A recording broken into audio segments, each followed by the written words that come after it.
we can consider the history of humanity through its evolving relationship to time.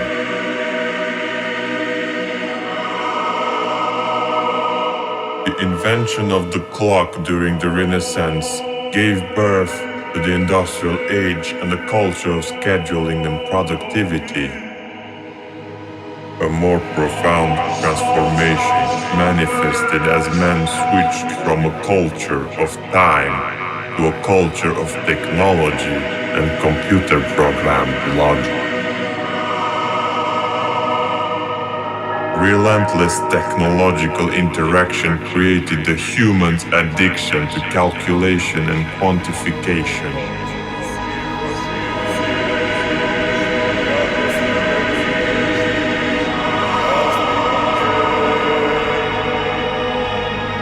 A virtual and digital sixth continent emerged in parallel to the physical world, and the use of electronic tools allowed human access. The old world of values was disappearing with technology faster than thought, but the new world had, for the most part, arisen without a thoughtful architecture or blueprint.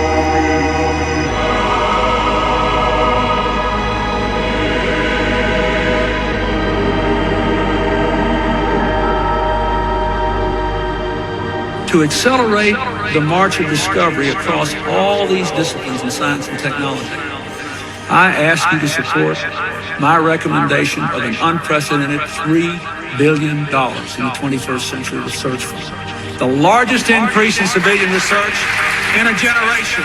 We owe it to our future. The hegemony of calculation enveloped daily life, and the intangible began to supplant the real. Comparing the human brain to an extraordinary computer objectified the individual, forcing a reorganization of perception. We try and use our technology to improve our lives in one way or another. Competitive advantages raised the standard of competition as each person became his own company. The objective was to improve the competitive performance of world economies by increasing the performance of individuals. Expansion and performance are two key concepts for understanding how links have been built between transhumanist thought and neoliberal logics.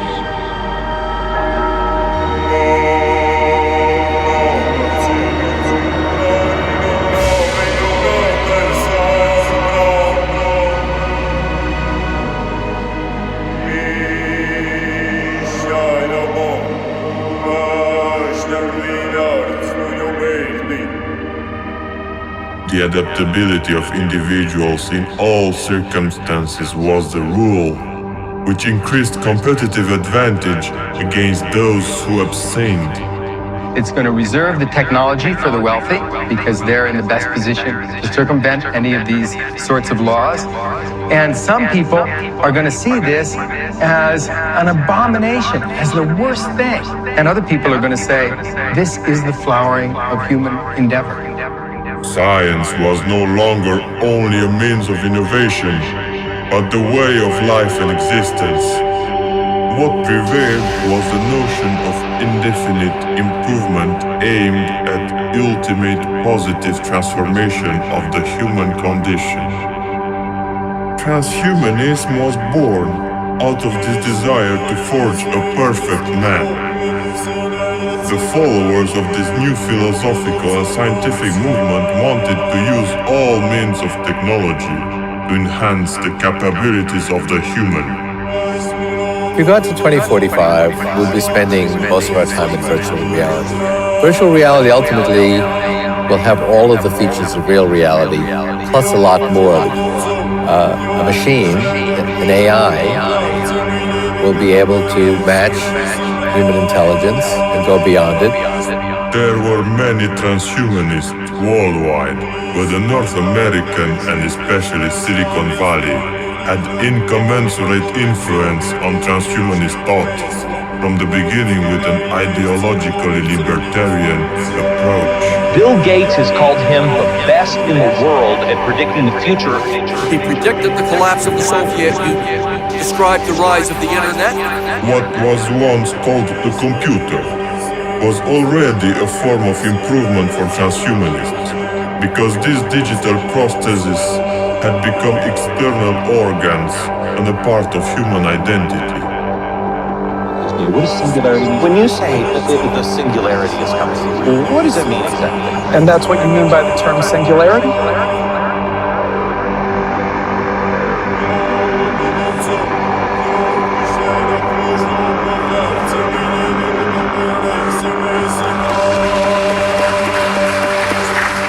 Current Western society is not viable in the long run as it currently exists. We face an abyss, the same one that Nietzsche looked into over a century ago. On the other side, I believe and I hope, will be a viable kind of transhuman life. I argue that transhumanism is really not a choice, but a necessity.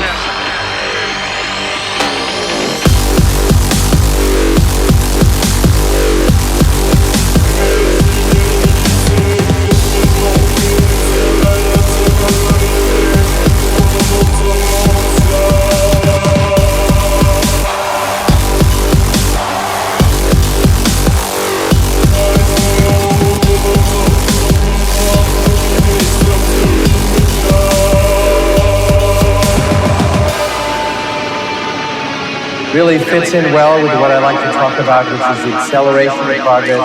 I've been studying for 30 years the phenomenon of the exponential growth of information technology.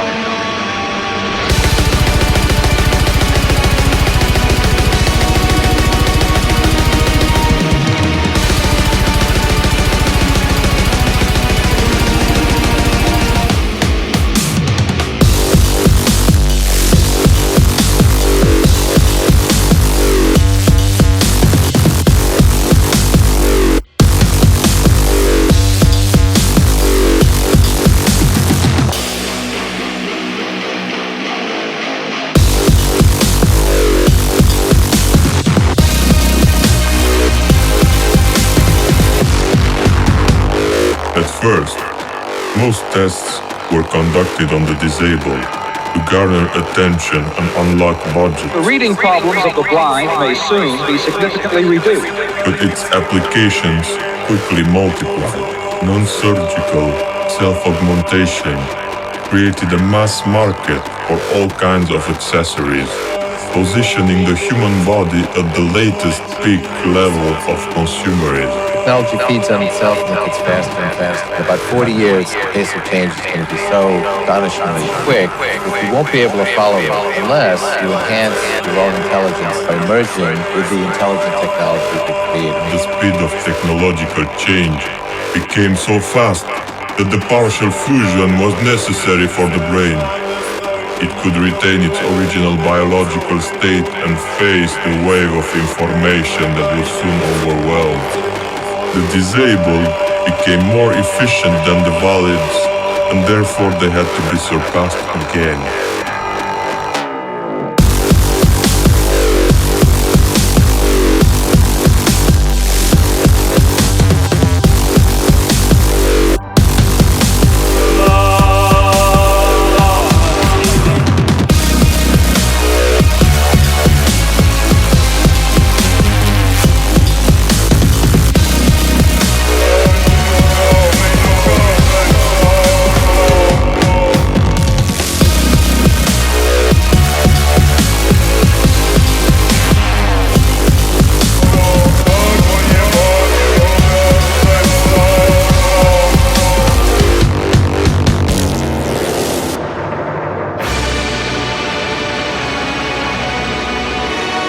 computers are not going to be these rectangular devices we put in our pocket. They're going to be inside our bodies and brains, and we're going to be a hybrid of biological and non-biological intelligence. Fundamentally, you're talking about tampering with human data.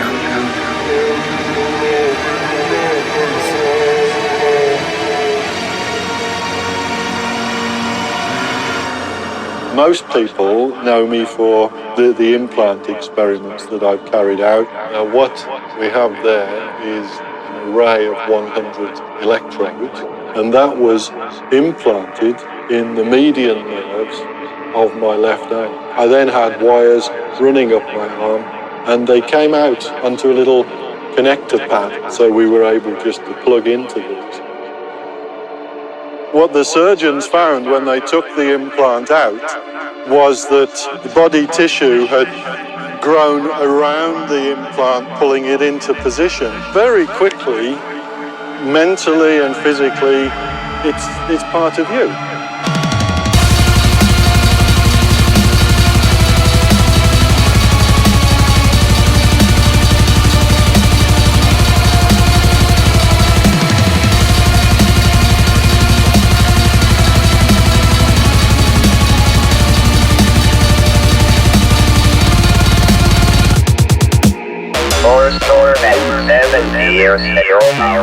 Computers will have consciousness in just 25 years.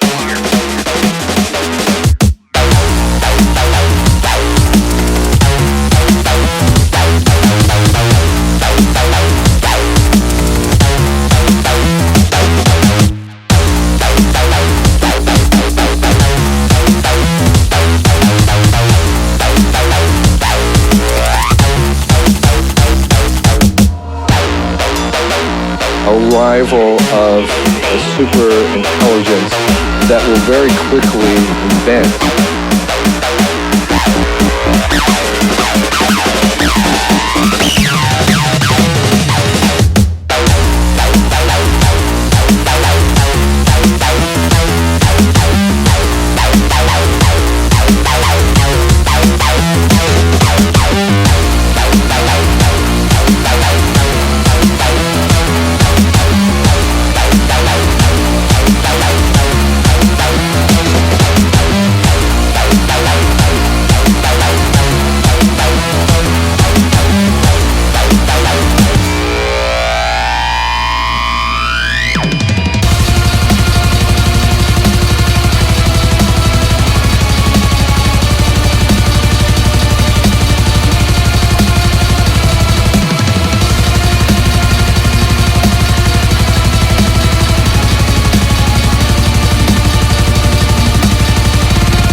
Will be basically machines. We can stop aging. We can live indefinitely. All of our biological bodies are limited to deal with overcoming their limitations with one means or another. We're looking forward to a time where we can back up our brains. The word singularity is a mathematical word. Singularity is sort of where the model breaks down. The singularity is of mythic proportion. It's an idea so large that we have to deal with it, even if it turns out true. Technological evolution allowed humanity to consider death as never before. Advancement in brain imaging research dangled indefinite longevity by safeguarding awareness on digital media. In other words, a promise of immortality. Inventor Ray Kurzweil thinks that one day humans may be able to live forever. This issue is going to dominate our global politics this century. This is the issue that will color the century. We could do a lot of foolish things trying to alter human beings to improve them.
or mankind, death was always considered tragedy.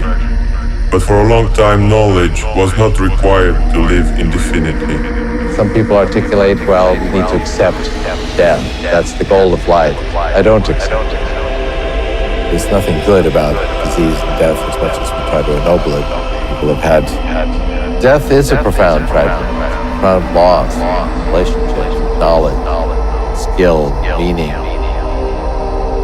Exceeding humanity meant integrating into the network, no longer limiting the human body solely to hand-type communication using the internet, but becoming part of the network itself by integrating with the machine world. Hello, I am a material scientist. I work at Oak Ridge National Laboratory.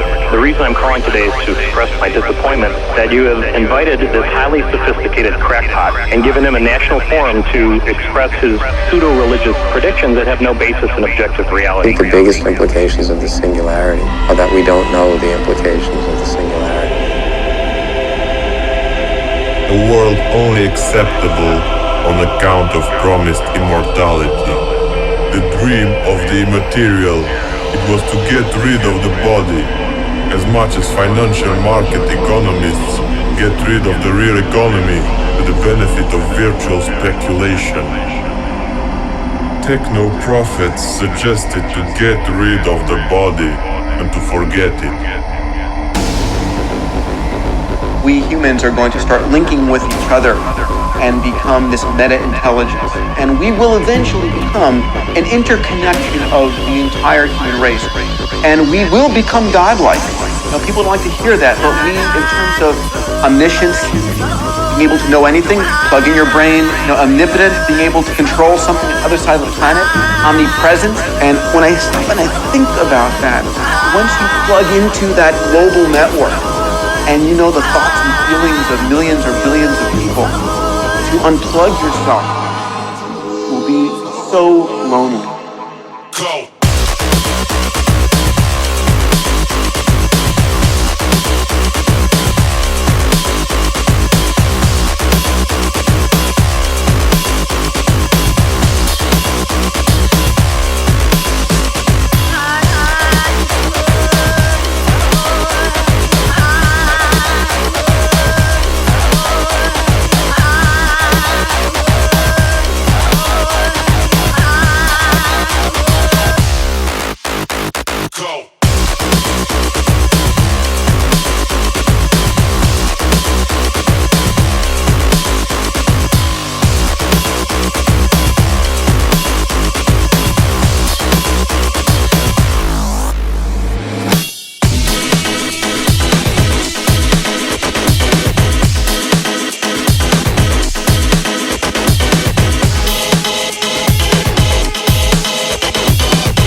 The tragedy of illness and death has to be experienced personally to really appreciate its significance.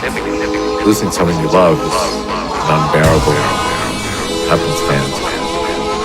I think people are kidding themselves when they say they get comfortable with death, accepted death. I think they're fooling themselves.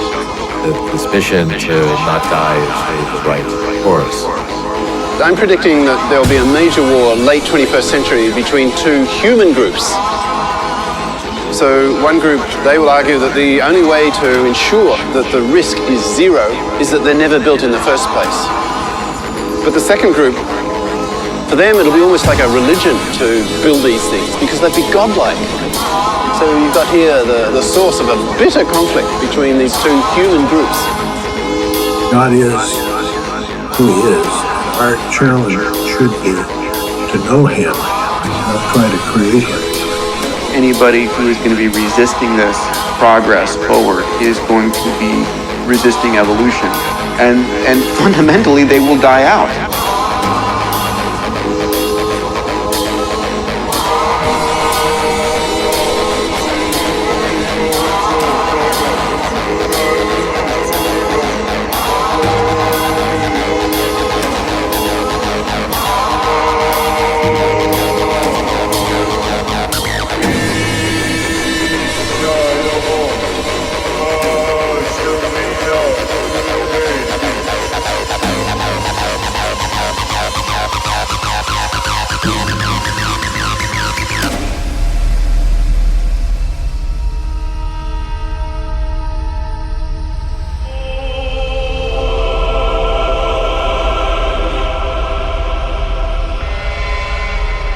Science and technology led to the transcendence of human limitation and power to overcome suffering, illness, depression, and other adverse conditions.